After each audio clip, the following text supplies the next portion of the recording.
Hello my little loves and welcome to today's video. Today I'm going to be reviewing May, June and July movies. Some of these I believe I've already got reviews for, especially the first one, so I'll skip over that. Others talking about it for the first time, or maybe I've touched on them in reading vlogs, but let's just get into it. So of course we're going to start off with May. First movie that I watched and finished was Suzume, which I absolutely adored. This is one that I filmed a dedicated review for on the channel already, so if you are interested in learning a little bit more about what it is about and how I felt about it, spoiler alert, I loved it, then definitely go ahead and check out that video. It'll be in the cards for you to click easily. Next up I watched Bullet Train, which I gave a 4.5 stars. We are following Ladybug, who is a professional assassin and is assigned to retrieve a briefcase from a bullet train. Soon he finds himself battling many other killers who board the same train but with a different objective. This was such an awesome movie. It reminded me of Quentin Tarantino's Reservoir Dogs, as well as a little bit of Umbrella Academy in tone at times. It was so convoluted in the best of ways. I loved how it introduced the characters, seeing how they were woven into the story and interacted with each other in the most chaotic of ways. The action was crazy from the get-go, and I love how the scenes were filmed on the train. It was quite claustrophobic and fast-paced, but again in a really good way. It just engaged the audience immensely, I would say. The music was fantastic and the action really shone for me. The plot itself, at the heart of it, was a bit bleh, but the creativity and execution of it all was top tier. So again, 4.5 stars for Bullet Train. Next up, I checked out 2013's Evil Dead, which I gave a 3.5 stars. 5 friends decide to spend a weekend in a remote cabin located deep in the forest. Already spells trouble, doesn't it? When they discover an unknown book there, they are forced to deal with the demons living in the nearby woods. This hit me in the feels straight away. With the difficult sibling relationship in the wake of their mother's passing, it hit home a little bit. I really enjoyed the gore of this movie though, making me cringe and shy away so much, and the storytelling was strong too. The new girlfriend to the brother I felt was really unnecessary as an addition though.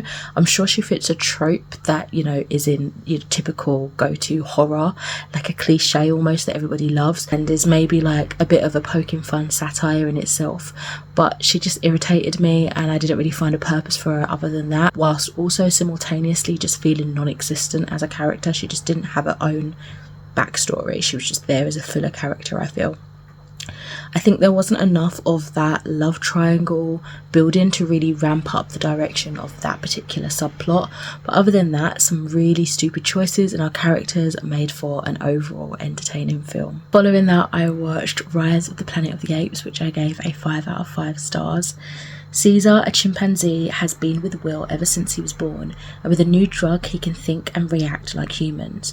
When Caesar finds himself subjected to injustice, he decides to revolt. This was actually my first time watching this properly, and there were so many times I would have happily stopped, but not for any reasons that you may think. Overall, really, it was down to the intensity of the movie and the powerful themes, particularly pertaining to animal abuse, what is intelligence, cruel animal lab practices and the like, was so immersive that I just needed to stop and digest it. It was quite an overwhelming viewing. It was heartbreaking also, you know, seeing Caesar develop and find his own family was emotional. The own consciousness within himself awakening was just harrowing to read about, especially up against all the difficulties he was facing. This film also navigated the difficult and slow demise of Alzheimer's to the brain and the slow degradation of relationships around loved ones that come with it, which is something that was quite hard hitting and again hit home. So that was another thing that made it a really difficult watch.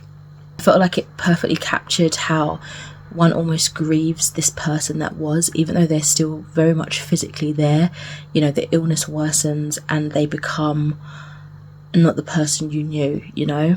This hit home quite hard, as I mentioned, but it was such a reflective topic to include and it was handled really well in a movie that I wouldn't, you know, typically expect a theme like that to be so delicately and, you know, to be brought up in at all, yet let alone so delicately handled and well fleshed out. The penultimate scene on the San Francisco Golden Gate Bridge had me sobbing. And at that point I really wanted to stop watching, but I knew I needed to push through the last few scenes, knowing that the conclusion would be impactful and completely worthwhile. This movie had me questioning family, morality, love and freedom. It was a beautifully harsh exploration of all the above through the eyes of Caesar, just wanting to free others like him and find a place where he can belong and truly call his own home. No lead attached. Just wanted to add a quick note on this one with the CG. It feels like so advanced for 13 years ago. I don't know if anyone else thought that at the time, or even just viewing it back again, if it's a favourite movie of yours, just looking at the smoothness of the animation and everything about it was just so beautifully captured. And I know how they, like, I've seen clips of like behind the scenes with the gear that they had on and like the face, not face tune, but the way they input the actors' movements in it. Like I see how it's done, and it's just mind-blowing. You know, it just seemed so ahead of its time, and 13 years ago isn't really that long ago in the grand scheme of things, but it just looks like it could be released now. Do you know what I mean? I think that's also why the scenes of animal abuse hit me so hard, especially so because the apes looked so damn real, and the expressions captured within their eyes and their mannerisms, it was so eerie, very unsettling, very upsetting, but again very well done to the creative art team. Following that on swiftly, I watched Dawn of the Planet of the Apes. This one I gave a 4 out of 5 stars. I do feel like from plot description alone that I have missed a couple of chapters. I'll tell you quickly a little bit about what this follows, hopefully without spoiling too much of the first movie. This one came out in 2014, and again we're following Caesar, who is now leader of the evolved apes and allows a human family into his territory. However, misunderstandings arise between the two species, resulting in war.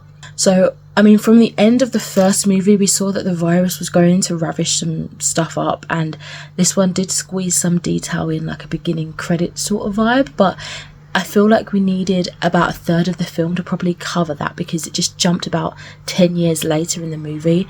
Humanity is pretty much extinct, and the apes are, for lack of a better terms, flourishing in our lack of existence. It's interesting how, from the human perspective, what the apes have created looks menacing, unnatural and sinister, but from the apes' perspective it's so inspiring what they've evolved to be able to do and to become.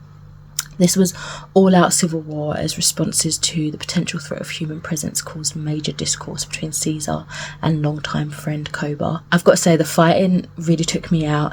It was distressing and literally had me shouting out at the TV. I did get kind of moody at the other half for making me endure the cruelty of it all. I know, dramatic. It was just super horrific to see, quite frankly, but the point was made and the themes again were executed wonderfully. When we had our inescapable final square up between Caesar and Koba, it was interesting to observe how Koba was motivated in his hatred. His origin story was so sad, and you know, I sympathise with it. The empathy was high levels there. That's another reason why I struggle with the movies, because I just get so attached to them. You know, who's being tortured in a lab facility for the majority, if not all of his life. So any compassion towards humans was an intolerant idea to him. Yet during the displays for dominance, he continually was the one who adopted human weaponry and the idea of vengeance and grudge to fuel him, which are very human concepts. It was just ironic and incredibly clever in its ludicrousity. I can't say that word, so excuse me. But ultimately, you know, it had devastating effects, especially in his treatment of the others. You know, apes do not kill apes. I definitely enjoyed the first movie more than this, but I think that stems from it being less emotionally distressing, though I distinctly remember sobbing horrendously. And this movie having that massive time jump that I feel we could have had way more content to explore the period of that virus spread. It just kind of had me a little bit disengaged from the beginning, but nevertheless it was still a 4-star watch. Following on from that, I needed a little break from, well, it was still quite a hard-hitting movie that I ended up watching, but just from the franchise of the Planet of the Apes, I needed a break. So this next one I watched was Peacock, which was a 2010 release, I believe, and I gave this one a 4 out of 5 stars. So, living with DID and taught to be silent and ashamed of the condition, John and Emma have their set routine where the more feminine personality takes the early morning to prepare breakfast, very typical of the traditional wife era. and the time period that this is set in, I would say. Whilst the masculine presenting personality takes up the working day and shows up as more of the dominant persona, although is much more introverted than Emma is. This is flipped on its head when a train crashes into their garden. Cillian Murphy was astounded in this and portrayed both aspects of the vessel so well. As a character study, I can only imagine how they must have been so overwhelmed and anxious with not only the wreckage of the garden itself, but the sudden attention and complete change to routine that they had previously lived by and felt safe and secure within. As the story develops, we learn that they had lost their mother at some point in the not so distant past, which feels as if it was implied that she was a caregiver of sorts to them. It begins to be clear that there is more mental health struggles that John and Emma are struggling with, more so on the day-to-day. Yet it feels hinted at also that the mother is what may have caused the severe childhood trauma that, led to the mind protecting itself, thus resulting in DID. From the little that I know of it, I know that, it tends to be really traumatic childhood trauma that causes this, the mind to kind of shield itself and fracturing off into different personas to kind of take over and protect the most vulnerable aspects of the psyche. Do forgive me if I'm explaining that incorrectly or I've got that wrong. That's from what I understand. So the way Murphy portrayed the confusion the other alter felt with news that the other characters had brought up in conversation to either Emma or John, for example the senator being in their house, was acted so impactfully. You could just feel the overwhelm and discomfort of this news now being presented to John for the first time, whereas everyone else around the room is probably wondering why John is acting so shocked and out of character. It was such a great bit of acting. I did find the ending to be kind of unsatisfying though, but again, such is life. The thriller aspect shone more nearer the last third of the movie, which I liked, but I think I was just unsatisfied because I thought John or Emma would get their moment of "this is me, one body but two souls" type of thing, and it didn't go in that direction, which is fair enough. They don't have to out themselves if they don't want to, but from hints and threads of the story, that's the idea that it gave me that would kind of be the outcome. I'm glad there was this sense of part of them at least getting a chance in life, but there was also a lot of what I see to be self-sabotage from what I assumed to be stemmed from a lack of human connections with others and trauma that they had faced in life. Peacock was an upsetting, slow yet intense, character-driven, melancholy film, all in all, acted brilliantly by Cillian Murphy. Finishing up the Planet of the Apes movies for now and wrapping up May's portion of movies. I say for now because it's recently just dropped the fourth movie, I believe. We have War for the Planet of the Apes. This is following Caesar setting out to exact revenge for the death of his family. But his quest for retribution reveals his darker instincts even as he makes a startling discovery. This one, 5 stars. I hated it. But yeah, still 5 stars. You would think at this point I would have known to expect the heartache and deaths, but oh my god, did this still hurt. My emotions couldn't get a break. The war really progressed in this, but truly it became another civil war, this time between humans, and the demonstrations of the cruel prison camps of the military taking, using and torturing the apes. The sorrow and grief just grew and grew, all striving for the idea of peace and hope. I had hoped we'd have more of Caesar's older son be a prominent character in the finale, especially with all the character growth in the second movie that we had dedicated to him, but it did feel like we had some time jumps again, which I wasn't a fan of, particularly in the second movie, and it just seemed to show the elder son a little bit in the early plot of the movie, particularly with him and Rocket coming back from exploring beyond the woods at the start. Other than that, you didn't really get a lot of him, which I thought was a shame because we had so much character growth, as I mentioned, of him in the sequel, the direct sequel. Again, emotional turmoil aside, I think the conclusion was executed brilliantly, and now I must let my soul settle until the next movie. Okay, gliding into June with a slightly newer release movie. This is the Pod Generation, which was released in 2023, which I gave a 3 out of 5 stars. This is set in the not so distant future amid a society madly in love with technology. Tech giant Pegasus offers couples the opportunity to share their pregnancies via detachable artificial wombs or pods. And so begins Rachel and Alvy's wild ride to parenthood in this brave new world. This reminded me of an episode of Black Mirror, the one with the pastel clothes. I forget what it's called. I want to say it's Nosedive, but I might be completely lying there. And it also reminded me of the movie Her with Joaquin Phoenix and Scarlett Johansson, with a concept of Tamagotchi babies. I couldn't help but thinking Tamagotchi babies. I did find this to be quite a strange movie, but with interesting themes and excellent acting from our lead cast especially. I did like it, I would say, but I really wished the topics of the movie were explored in more depth. As a sci-fi dystopian genre, it felt not too far-fetched to me in execution. I just wished it was less surface level, I would say. Following that, I watched the 2022 version of Pinocchio, which I gave a 3.5 stars. In an Italian village, the wooden puppet Pinocchio is brought to life by the blue fairy and seeks the life of adventure while striving to be a real boy. Pinocchio's life is turned upside down when he leaves his father to follow the circus. Del Toro and Jim Henson in one production was so exciting to behold. They just needed Tim Burton and that would have been my personal trifecta. It was inspired by the 2002 art of Pinocchio by Grizz Grimley. This was a complete reimagining of the Disney classic based off of the novel. I wasn't expecting such a different story, and though it didn't engage me as much as the original Disney take, I still loved the art of it and the breath of fresh life into an old story. Pinocchio really did irritate me though. He was just so unruly and really irritating, and so much of his problems would have been handled had he had just taken time to reflect. But he also was a young boy with sudden emotions who was also a wooden boy to begin with, so I guess that's a lot to deal with all of a sudden. The aspects of religion and fascist dictatorship was an interesting addition as well, and I was quite intrigued with the direction of that particular plot that they went down. Next up, I have the 1993 The Halloween Tree, which I gave a 3 out of 5 stars. We are following 4 children who learn the origins of Halloween customs while trying to save the life of their friend. Listened to a fan-made audiobook on YouTube a few years ago, and I'd been meaning to check the animated movie adaptation ever since.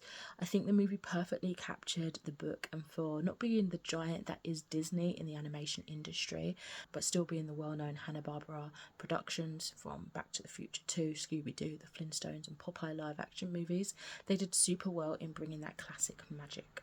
Ray Bradbury as the narrator was a nice touch. Ray Bradbury is the author of the original book.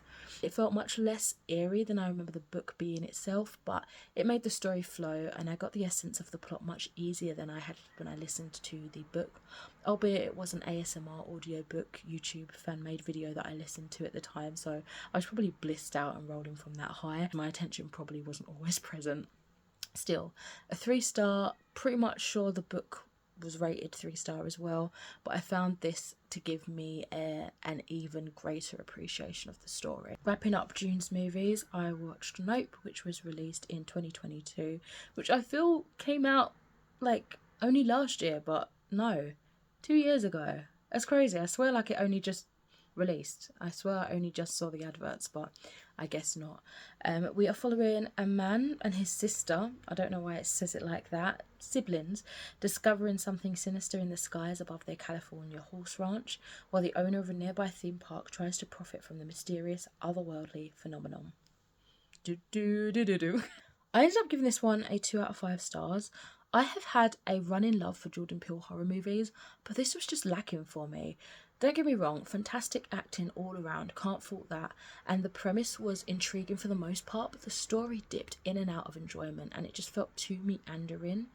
I liked that Peele tried something new with this one, but in execution it just fell a bit flat for me, quite deflated like some phenomenons in this movie, I guess you could say.